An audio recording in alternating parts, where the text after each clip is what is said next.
tonight. Although I was here for 3 or 4 years, I never got to deliver a lecture in this room. So for me, this is a real treat, not only because it's in this room, but it's my first time ever speaking about porcelain, something I've been involved with for years now and sort of accumulating knowledge on. So I really, really feel happy to be here. I'd also like to thank the Friends of Marble Hill for allowing me to talk on this subject, which is very close to my heart. I'm also the only one of the 3 speakers so far to talk to the Friends that's not here to flog you a book. So that is a breath of fresh air, I know.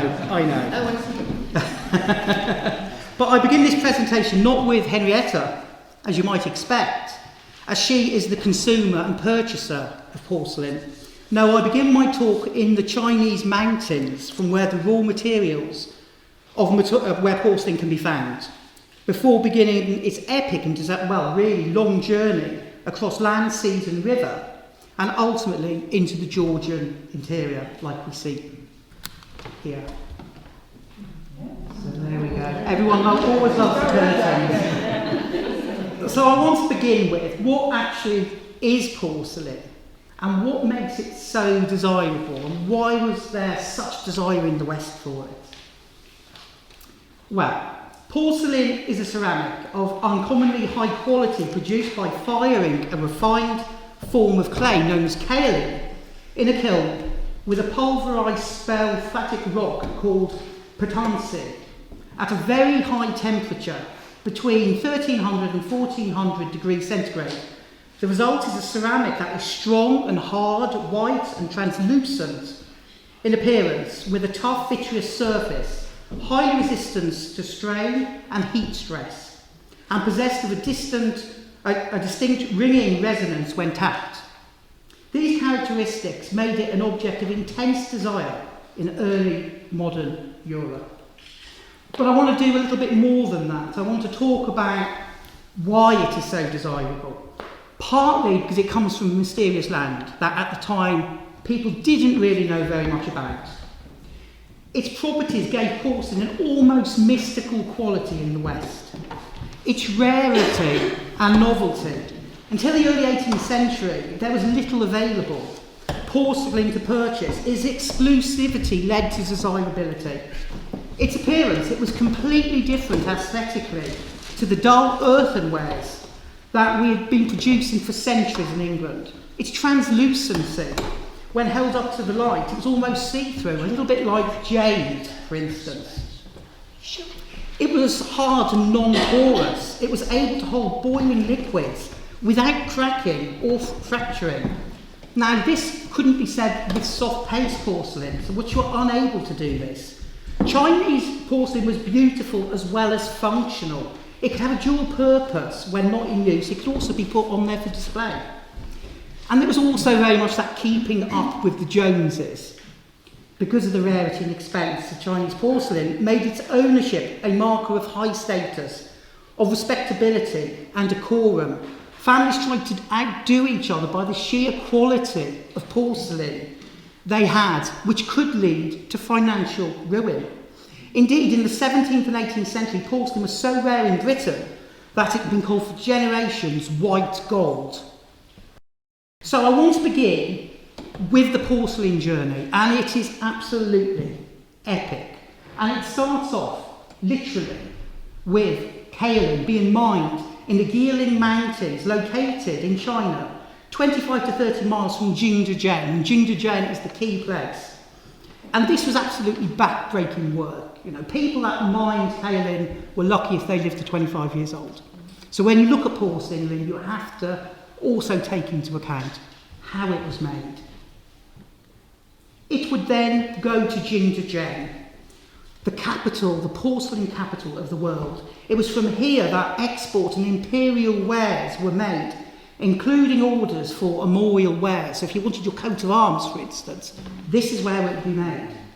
And once made, it would begin an arduous journey of approximately 600 to 700 miles through the heart of China, sometimes including a 30-kilometre trek over 275-metre high Meiling Pass. The journey to Canton took about 6 to 8 weeks. And there you can see a gentleman there transporting. And so there, finally, we are at Canton. And then there, the porcelain is loaded onto ships. In the case of Britain, East Indiamen, they were the names of the ships. It is stored in the hold of the ship and acted as ballast to ensure stability. Tea is stored above it to keep it dry. It then goes on a 13,000-mile journey, which I've marked there in yellow, across the Cape of Africa into the North Atlantic Ocean, up the River Thames estuary as far as Blackwell. The porcelain was then transported to lighter vessels with lightermen and taken to the legal quays for taxation, and they could only go that far because they were so laden down and the water wasn't deep enough, so they had to stop there. So you're getting an idea of just the journey it took. And this here, I took this the other day when I was actually in Greenwich, is a model of an East Indiaman ship without, of course, the sails or the rigging. As you can see, it's loaded with many cannons in order to fend off enemies and protect its valuable cargo. The finely detailed model, as I say, is at Greenwich, and you can see all the cannons here, and it would be below deck that all the porcelain and the tea would be stored. And you have to remember, it was pirates, it was piracy, it was shipwreck, it was enemy vessels. You had to be fortified in order to take this cargo. And here we have John Bedell, a view of Blackwell Walsall, looking towards Greenwich in about 1750. So once anchored at Blackwell Reach on the Thames near the entrance, the cargo, as I said, would then be transferred to lighters crewed by lightermen under intense security to the London Custom House. Now, security was paramount. They did not want this falling into anybody's hands, and so there was intense security all the way to Fenchurch Street. And this, I've got a little thing here so you can see the journey all the way through to Fenchurch Street, where it was sorted in secure warehouses. The East India Company then sells the porcelain and tea through twice yearly sales held at their auction houses near their headquarters, East India House on Leadenhall Street. Henrietta Howard would have either sent representatives to bid on them, or you've gone through private dealers. So these half-yearly sales where apparently were so loud you could barely speak in them. And this is East India House, as it appeared in the 18th century. It was from this modest and unassuming property, barely 5 window bays wide, that all the imports from China were organised. The East India Company, at its height, controlled half the trade of the world. They loaned money to the government. They propped up the Bank of England. They were absolutely massive. And of course, once they got their hold of India, that's another story. So I just really wanted to discuss tea, as its history is very much intertwined with that of porcelain, as you can see here. The story of tea is in its own way also the story of porcelain. The two products locked in commercial embrace. Tea could be obtained only at this period from China. It was an incredible luxury in Europe in the 1600s. The huge scale of the East India Company trade during the 1700s introduced more people, of course, to drinking tea. And by about 1780, tea was the favourite drink of the English people. The East India Company imported 4 varieties of black tea. Poké and Souchong were the highest quality. Congo and Bohea were the cheaper. Green tea, which was also known as green gold, I've already said white gold porcelain, green tea in terms of the tea, came in 3 varieties. Bing, or imperial tea, was the most expensive, followed by Henson and Singro. Now, tea first made itself known in Britain really in the mid-17th century, and it did so in the context of the great hunger for exotic novelties. Tea from China, coffee from Arabia, and chocolate from Mexico come into the public notice in Britain virtually simultaneously in the 1650s. Although distinct in origin and flavour, they shared 4 qualities. They were served hot, had a bitter flavour, that was added to with sugar, were made with rare and expensive botanical ingredients, of course. the taste for exotic hot drinks grew amongst those, of course, that could afford it. You had to be rich. In competition with the customary alcoholic drinks, such for British culture, including beer, cider, mead, and imported wine and spirits. Until around 1650, porcelain arriving in Britain was acquired through the Dutch East India Company, who had a monopoly on it, and was actually brought to England through France. This was roughly the same time as the first references of tea drinking in England can be found really just in a few years before the restoration of King Charles II in 1660. A great user and admirer of tea was Catherine, of course, of Braganza, and her court. King Charles II was given tea as a present on his arrival in Britain, but it had to be bought from the Dutch. There is clear evidence that tea was first sold in coffee houses in London, and coffee houses were off limit to women. Now, it appears at this time that tea was around 10 times more expensive than coffee, if consumed in one of London's coffee houses. In regard to its counterpart, porcelain, its profile was increased in 1688 with the arrival of Queen Mary, who had a passion for Chinese porcelain and, of course, Delftware as well. She had large collections at many of her palaces, including Hampton Court, where it was basically housed in every room, and there she is. Now, believe it or not, artificial intelligence does have its uses. Believe it or not. I asked it to produce me a graph of porcelain imports into England for the first part of the 18th century. And this graph, what it shows is incredibly interesting, and I have cross-referenced this with other sources as well. You will notice that in 1934, porcelain imports go right down. Sorry, my pen didn't work, so it's there as well. The reasons for this are twofold. More space for tea was required. And secondly, in 1732 and 1733 in particular, porcelain imports numbered about 1.3 million, which is an awful lot, which saturated the market. Limiting porcelain imports in 1734 and 1735 was an attempt to restrict the availability of porcelain, and in doing so create demand for a more buoyant ceramic market. So restriction equals rarity equals desirability. And so it's against this that we can look at Henrietta Howard. Sure, some of you will be familiar with this image. So she received a financial settlement of 11,500 from Prince George in the form of shares in the South Sea Company, of course, and in the Bank of England. To support her, Henrietta began building Marble Hill House in secret in order to keep it away from her abusive, controlling husband, Charles Howard. Some of you may well know, Marble Hill House is one of Britain's leading examples of Neo-Palladianism. Not Palladian. I hear Palladian all the time. Palladian's 100 years before. It's revival. It's Neo-Palladian or Palladian revival architecture. A type of architecture which sought to emulate the country houses designed by the 16th century Venetian architect Andrea Palladio for the ruling merchant elites of Venice. Constructed by Henry Herbert and Roger Morris and illustrated by Colin Campbell, Marble Hill House has 3 stories which were stucco faced with stone dressings. The symmetry and balance of the villa's facade were paralleled with its tetra-style entrance hall, whose square arrangement of 4 load-bearing columns was intended to invoke the central court of a Roman villa. The focus of the interior was, where it's at today, the Great Room, which is a perfect cube measuring 24 feet, which was richly decorated with ornate carvings by the king's carver, James Richard, so we can see that all around. Yet the financial pressures which shaped the house's construction probably resulted in the absence of an exterior staircase, which had been part of the design published in Colin Campbell's Vitruvius Britannicus. For Henrietta, Marble Hill was more than just a residence, however. It was a sophisticated retreat where she could host the greatest intellectuals of her day, away from that very stifling atmosphere of the royal court. These included people such as Jonathan Swift, John Gay, Lord Bolingbroke, Lord Chesterfield, and Alexander Pope, etc.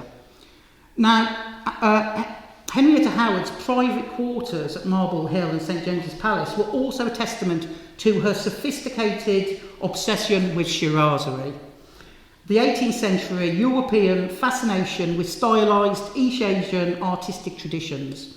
As a woman who valued order and delicate beauty, she became an avid collector of fine blue and white porcelain, some of which you can see on the front, which is exactly the type of porcelain she would have had here as well, together with things like lacquerware, hand-painted wallpapers. This China mania was more than just a hobby for Henrietta. It was intended to assert her own aesthetic identity.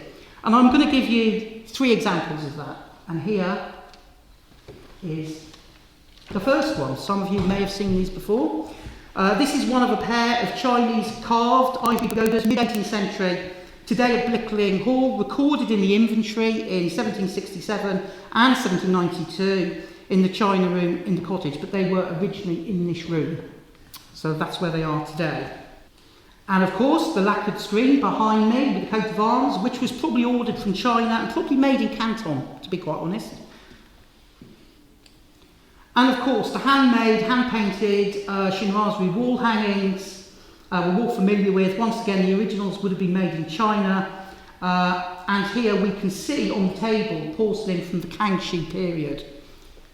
And I want to really now talk about going backwards, actually. I would like to do a reverse look at Henrietta's collecting of ceramics via the inventories that took place after her death, as these may provide clues to the types, qualities, colours, designs and shapes that she collected.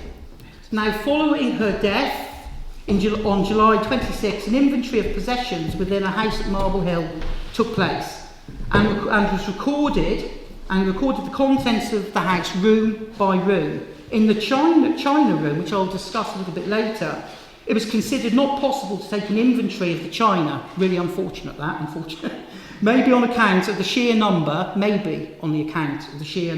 of ceramic items. The inventory states it was agreed only to take the amount of pieces of Japan, so that's furniture that had basically received Japanning, in the said room. And after listing the contents of the room, it finished, and all the china as it stood, basically at her death. Not particularly helpful, really. However, I have one intriguing thought regarding this inventory, and it's all to do, and you can see it there, with something called an India house. You can see it on there. I've put it just here. Now, Henrietta's beloved great niece, the young Henrietta Howard, who come to stay at Marble Hill when she was about 8 years old. Now, it is quite possible that this reference to an India house means a doll's house, because at the time, anything that really come from China, Japan or India was just all lumped together under the title of Indian. And that's probably because of the East India Company. So it is quite possible that this relates to a doll's house. I just want to show you this, because this here, this piece of Kangxi porcelain from about 1700, it's been repurposed into a scent bottle in the 19th century.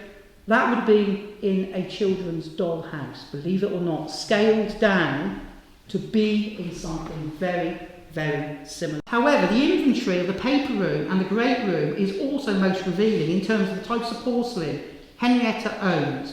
It is almost frustrating, it is frustrating that the porcelain is not described, however, in greater detail. To take a couple of examples, in the paper room, a white china teapot is listed. Now, this is possibly a Blanc de Chine teapot. This here is Blanc de Chine, so it means in the white. Very fashionable at the time.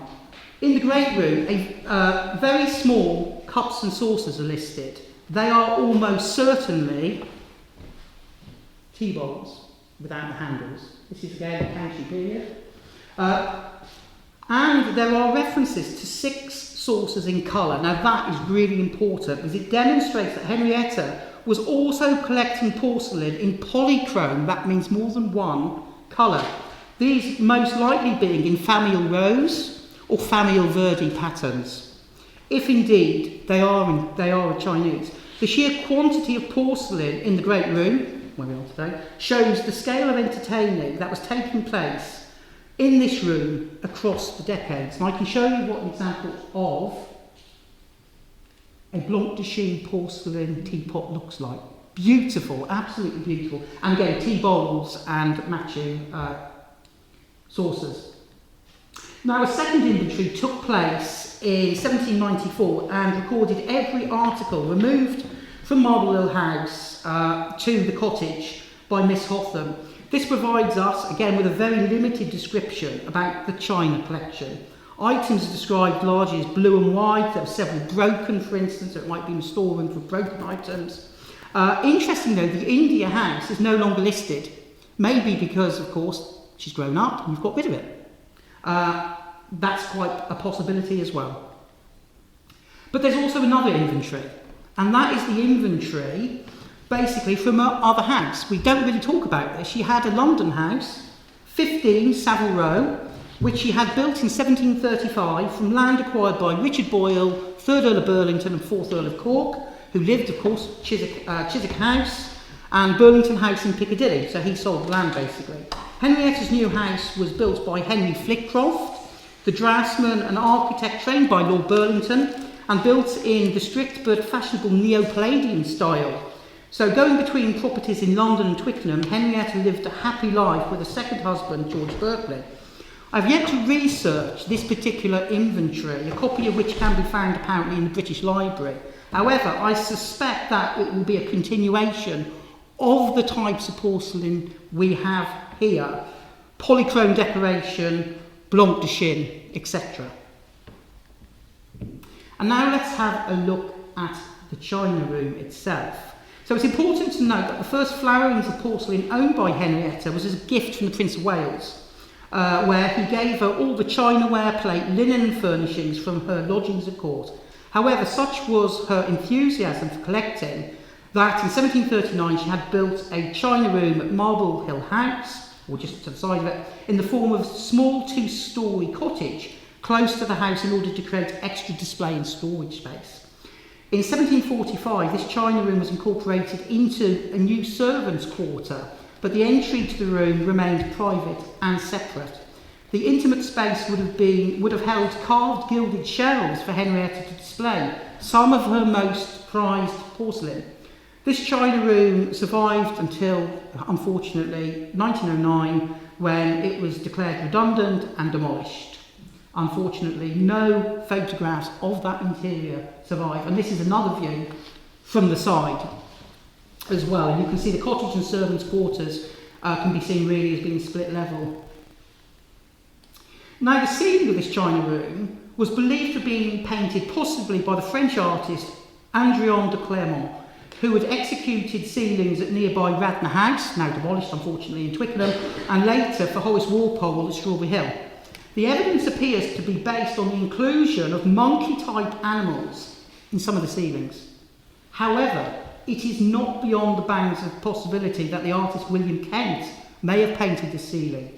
Given his connection with Henrietta's friends Lord and Lady Burlington, Kent would have now no doubt painted such a small space pro bono for free. Kent designed several buildings in paper with the Chinese style and worked closely with the royal carver, James Richards, who I've already just mentioned, particularly on the royal barge, if you've ever seen that at Greenwich, and who carved the interiors here in this very room. Kent is also believed to have designed two, obviously, peacock tables, which were, one of which remains in this room, but originally there would have been two. Now, though without the roof and interior fittings, we can get an approximation of how Henrietta Howard's china closet or room may have looked from one of her colleagues, who also worked in the bedchamber of Queen Caroline. Of course, this is Lady Dorothy Savile. We've already said it's 15 Savile Row. It's the same person. Lady Burlington and her husband, of course, lived at Chiswick, and they would have known each other on a daily basis because they both worked in the Queen's bedchamber. Of course, Lady Burlington was a lady, which is a step up to obviously the woman of the bedchamber, but they would have bumped into each other all the time. There's absolutely no doubt about it. She also had her own china closet built onto the end of the garden room. We know from a photograph in the 1920s or 1930s, which you can see here, that inside this small intimate room were carved wooden shelves, each decorated with egg and dart decoration. Sounds exactly, actually, like the interiors of the one here. Now, after Lady Burlington's death in 1759, it is known that much of this porcelain went to Chatsworth House, and it remains there today. However, letters and bills have enabled the curators at Chatsworth House to identify some of the original ceramics in that china closet. They included Chinese blue and white porcelain, Italian faience-ware, and of course Meissen porcelain from Saxony. And Meissen's right at the top of everything. And this is some of them that they've identified. Absolutely beautiful. Look at this Meissen tortoise. Beautiful. And if this got up for auction, you're probably talking 30 to 40,000.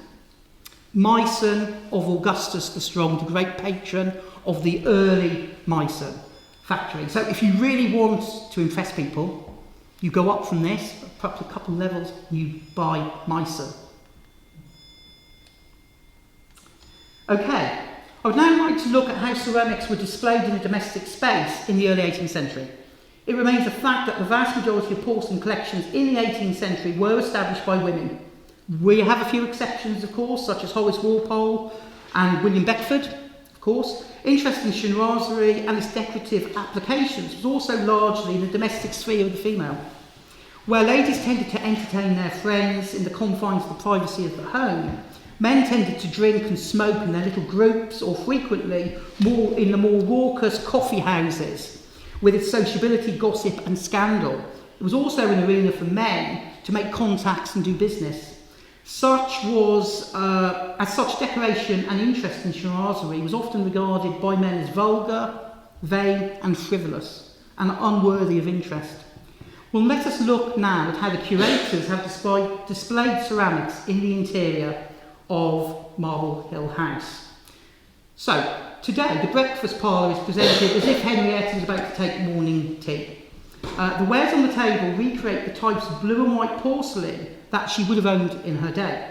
It is worth remembering here that all the porcelain on display in the house today is probably being come from loans such as the V&A, and obviously recently acquired as part of the Marble Hill Revival project of 2022, or from specialist dealers such as the experts Guest & Gray in central London, who I also use.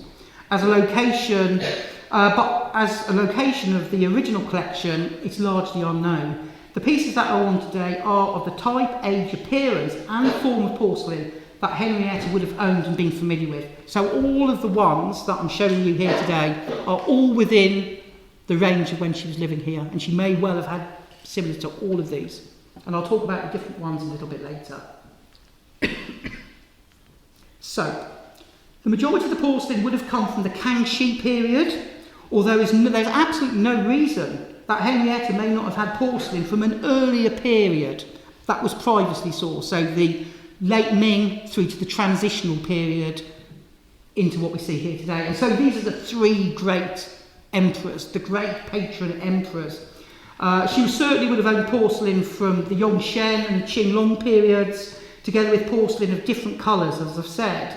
These would have included pieces decorated in the Japanese or Chinese Amari style, for instance, or different colours such as the famille vert, green, famille rose, pink, famille jaune, yellow, and famille noir, black. I also suspect that she may have owned other blue and white pieces of porcelain that had received extra colours over the glaze. This process was operated both in London and Amsterdam and is often known as clobbered porcelain. And we've got some examples here. So it's where you've got blue and white and it comes to this country, and then they add colours onto the top of it and then fire it again at a lower temperature. The purists hate it. But it was happening at this particular time, 1720s, 1730s, 1740s. There's absolutely no reason why Henrietta couldn't have had this here as well. And of course, bloc de Chine figures as well.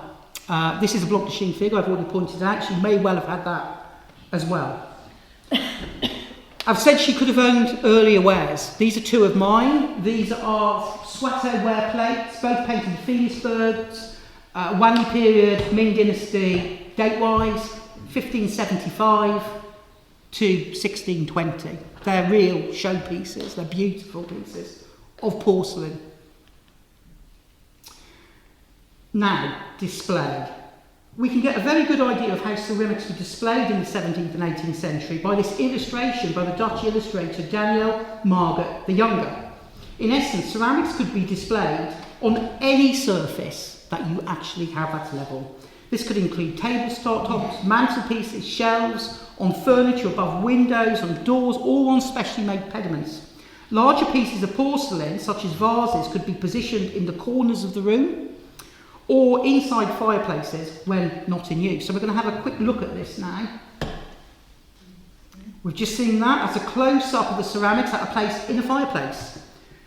In an effort to create symmetry, the central vase and bowl are flanked by 3 other porcelains in a triangular formation. You can see they're trying to create a sense of symmetry here. And up here, you can see the ceramics positioned closely together over the fireplaces. And now again, although the ceramics are slightly different, they are arranged to create a sense of harmony and symmetry. Now, given the traumatic events of Henrietta's life, this sense of order, of symmetry, which you also get with the villa itself, of course, Palladianism is symmetry, may well have brought a sense of calm and a sense of peace and order to Henrietta. And so we've got an example here. We've got some ceramics over the fireplace. Now again, the idea of creating a sense of symmetry used by ceramics can also be seen here with a similar kind of arrangement, though it's slightly more Spartan. And of course another way of doing it would be through garnitures, which were often arranged such as this. This meant that the ceramics were roughly shaped, equal shapes were placed symmetrically on surfaces to give a sense of that order and symmetry. They were usually displayed in odd numbers, so we're talking 5, 7 or 9, because that creates the best effect. In other examples you can see here, they can be placed on tables, on surfaces, under the... So basically you're getting the idea. You can put it wherever you want, as long as it doesn't get in the way. Now, of course, there were critics of the Chinese influence on British culture, and this is one really good one. So in this satirical painting, the artist William Hogarth shows a series of comical and rather ridiculous long-to-sheen figures on top of a mantelpiece. If you look at some of these, they've got their hands spread, almost doing the wave. Now these figures serve as a biting critique of the couple's lack of taste, moral decay and new money pretensions. Hogarth was a great critic of foreign influence, including material culture from abroad.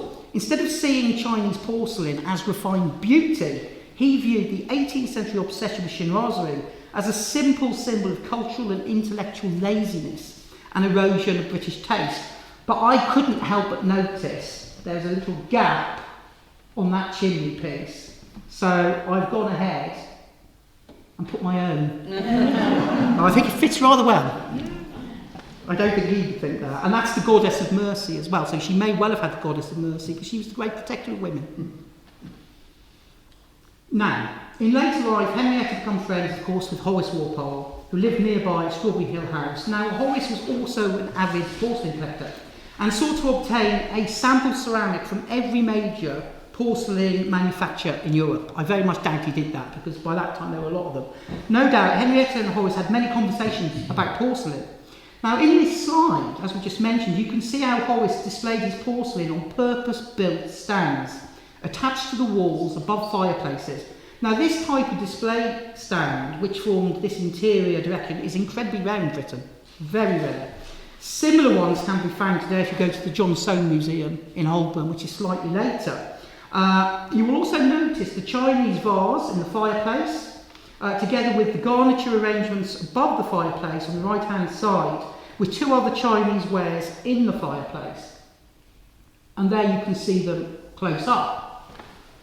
Again, almost in this kind of triangular formation, which obviously goes with the Gothic architecture as well. So here we have the floor plan, and you can see 2 small china closets. He just didn't have one, he had 2 china closets. Unfortunately, none of them are there today. Within the building, Walpole was also an avid collector of Sells porcelain and later collected early Wedgwood.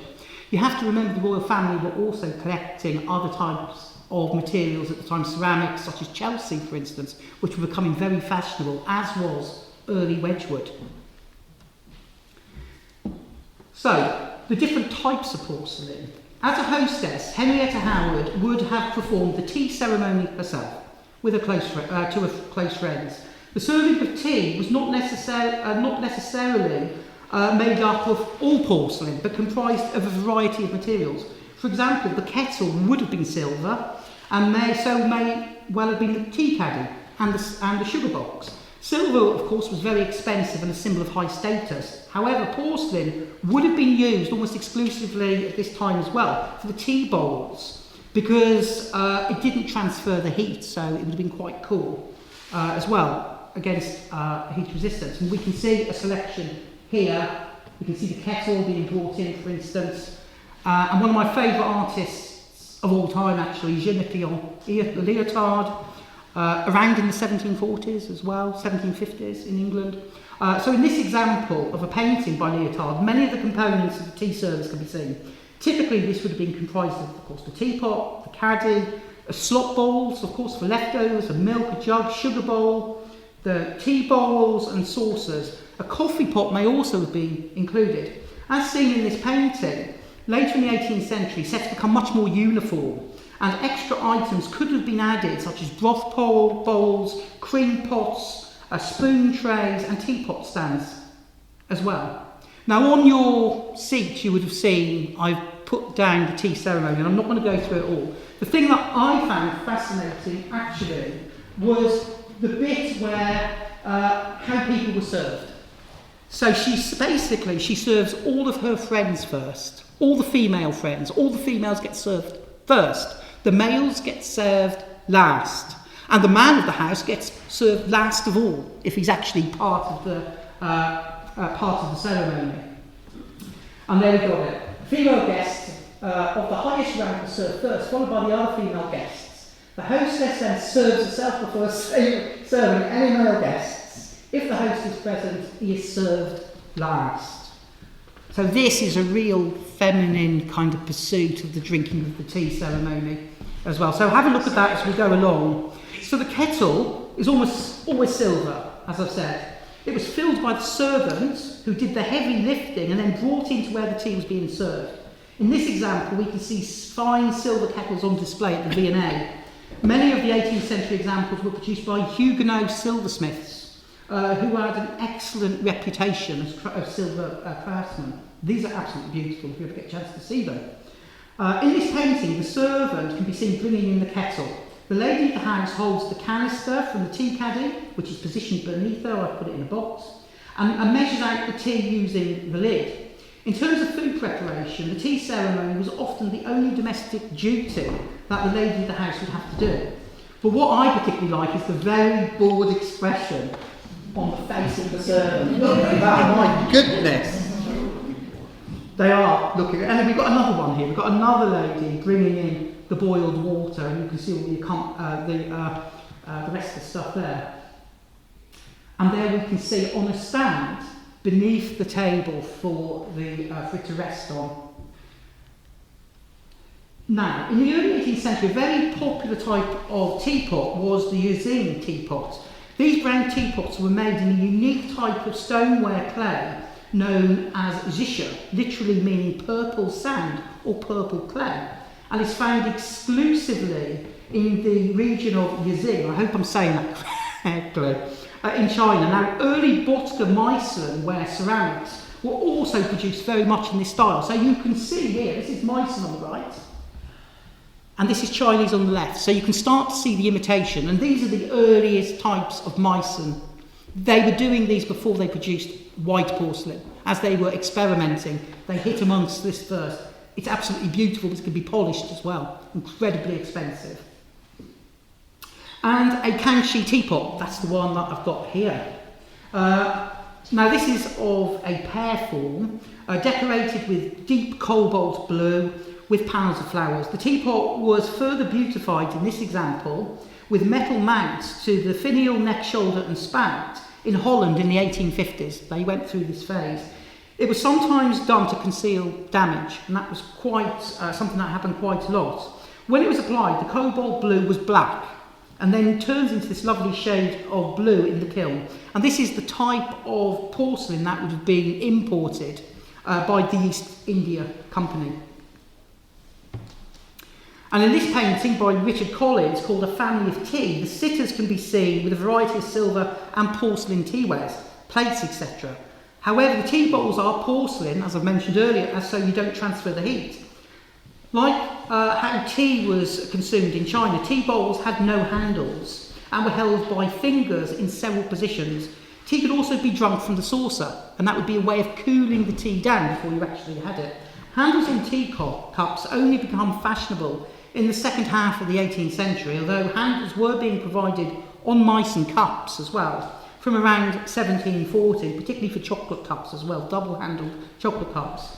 As I say, they are also found on other types, and on occasion the cup would be held in place by a little addition called a treme bleu C. I can never say treme bleu C.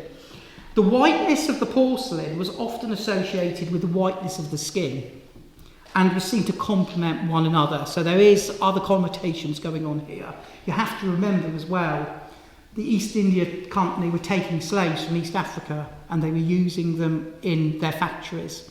So they're going from West Africa, but they're using them from the East Africa. And then they would be bringing young Africans across for their merchant families as well. And there's an example of how you would hold a tea bowl, and that is a Meissen tea bowl from approximately 1725 in my collection. Now, many porcelain wares of the late 17th century and early 18th century were marked on the base by either Buddhist or scholarly symbols. This was because the Emperor Kangxi forbid his reign mark or script being placed on any export goods to the West. As such, porcelain painters in the period often added symbols such as the lily, the conch shell, the double fish, or Artemisius leaf to the base. And I believe that if you actually had a look at some of the ones downstairs and you turned them over, you would see some of these symbols as well. However, sometimes you just get a double circle and they would be left blank. But this is a good way also of dating Kangxi period from this period. And these are all examples of mine at home. I've tried to collect as many of the symbols as I possibly could. And of course, another part of the tea service was the tea canister. Again, this could come in a range of sizes and materials, including that of wood, porcelain, silver, or tortoise shell. The larger tea caddies were sometimes subdivided into three sections for black tea, green tea, and a mixing section. As I already said, it would be the job of the lady, basically, to put the tea into the teapot. This was done by measuring the tea into the lid of the canister, and it would then be sieved as well. As tea was a very expensive luxury, the tea caddy was kept by the lady of the house and was often locked to stop pilfering servants getting their hands on the tea. Saying that, later on in the century, a lot of the servants were given a small allowance to actually purchase tea themselves to stop that kind of process going on. And this is a wooden tea canister that I own, tea caddy. Dating to about 1780, this one. As you can see, it is divided, well, you can't see, but there are three sections. This tea caddy also had a secret door, which is here. Do you see that? And that would have housed the silver spoon. And actually it's ingenious because when the door comes down, you would never know the secret door was there.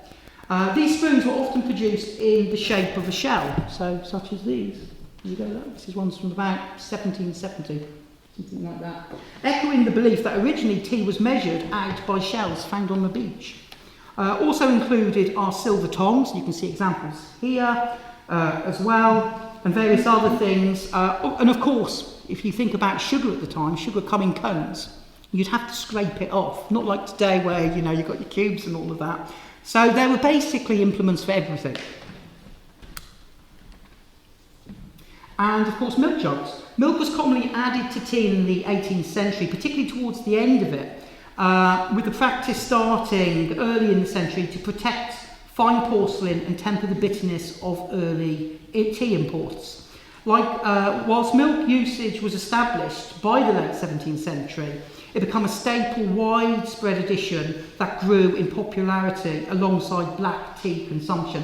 And so here are a couple of examples. The one on the right-hand side is a clobbered example. I mentioned clobbering earlier, where the decoration is actually put over the glaze and then refired. Now, an essential part of tea making ceremony, and often illustrated in conversation pieces, of course, is the tea table.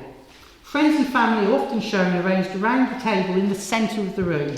Often the lady of the house can be seen with the tea caddy about to make the tea. The table could often also double up as a gaming table, as card games were very popular in the 18th century. In this painting, for example, two tables can be seen. On the left is the silver and porcelain for the tea, and on the right is for cards, which is being played.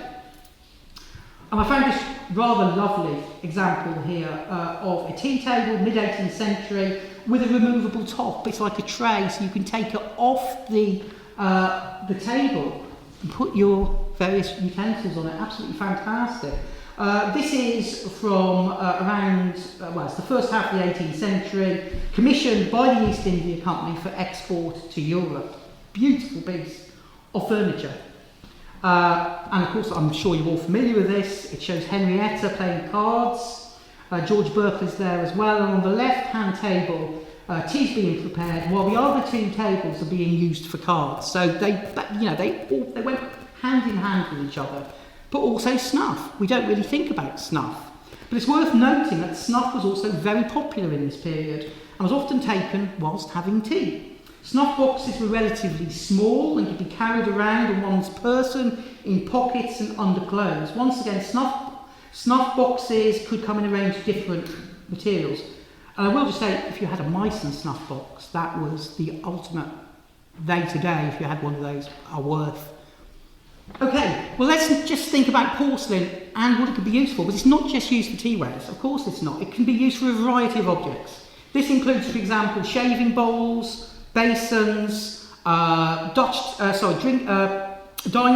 stuff, figures for dining tables, scent bottles, pill boxes, walking cane handles, pipe bowls for smoking, water basins, thimbles, chamber pots, and even eye baths. The applications for porcelain is absolutely endless. And here we have, for instance, we've got one upstairs. This is actually the one on the right-hand side. And it's an example of a ginger jar. Now, ginger jars from the Kangxi period are incredibly heavy. They were perfect to put in the holds of ships, to weigh it down. They are very, very sturdy. The one on the left is one of mine, one on the right is one upstairs. And of course, they've all got their own symbolism. This cracked ice pattern here, the prunus blossoms. These are ideal for wedding presents, wishing people well in their marriage, for instance. And she may well have had these upstairs on display. I just wanted to finish off by showing you a few examples of the type of polychrome porcelain, so more than one colour, wares that Henrietta Howard may have owned and may also be found, and I'm going to look at this in some detail, actually at 15 Savile Row, because, as I said, I do not believe that her entire collection was just blue and white. It's much more than that. Here we have examples of Famille Verdi, green, Famille Jaune, yellow, Famille Noir, black, and popular Amari. And these are all of the period, these are all Kangxi, these are all of the period that she's collecting. And now we come to the creme de creme when it comes to porcelain. This is what you want if you can get hold of it. The most desirable type of decoration to come from Japan was known as kakeyamon. The kakeyamon palette is a distinctive style of Japanese overglazed enamel decoration that emerged in the mid-17th century, specifically from the kakeyamon kilns in Arita. It became the most influential ceramic style in history, heavily inspiring European factories like Meissen, Chelsea, Chantilly, etc. If Henrietta Howard owned this type of porcelain, it would have been the highlight of her collection. This is what we really want to find. If her having this, I would be, absolutely thrilled if I could find that. Here we have an example of clobbered porcelain, which I have in my collection, which I mentioned earlier, where the extra colours have been applied in the west over the glaze. The pot is then refired, but at a lower temperature in order, you don't want to melt the glaze. If you melt the glaze, that's it, game over. In this teapot, the artist has included images of oriental men with staffs, so you can see there on the left. Often such figures were formulaic and interpretational. As interaction with Asian population was very limited, Henrietta Howard may have owned such pieces. And that's two ways as well, because from about 1740, China is starting to produce wares in the European style. There's one here, for instance, that you might mistake at a distance of being Meissen. It's a copy of Meissen, but by the Chinese. So as early as 1740, they're trying to get back some of the, what they've lost through Meissen coming in. And again, so we look at these figures, and these are approximations of what they felt Oriental figures look like. And there was another type as well. Lastly, this is known as en griselle. It's a very limited palette of black enamel with skin-coloured additions, which is applied, again, on the glaze. And this is really difficult because a lot of these get rubbed off because it's on the glaze rather than under the glaze. I have included here a teapot with the subject of Adam and Eve. As we know, this was a subject featured in Henrietta's porcelain. Mythological and religious subjects were common genres in Chinese export porcelain in the 17th, from the 17th to the 19th century. And if you look at all the mythological symbolism in this room, this would have appealed to her as well, if she could have got hold of it. And I put her there at the base of the hand. So throughout her life, Henrietta experienced turbulence and psychological and physical abuse from her first husband, as we all know, Charles Howard. She also experienced great loss, of course, both through the early death of her father from wounds, obtained from the duel, and from a forced isolation from her home son, who obviously died within her own lifetime. One can therefore imagine Henrietta being really attracted to porcelain for a number of reasons. The almost magical material was at once beautiful, but more than that, it probably represented for her order, rationality and stability. It was thin to the touch, but incredibly hard and durable, a bit like her. She had to be. These were qualities that would have resonated with Henrietta, an enlightened woman in her own right.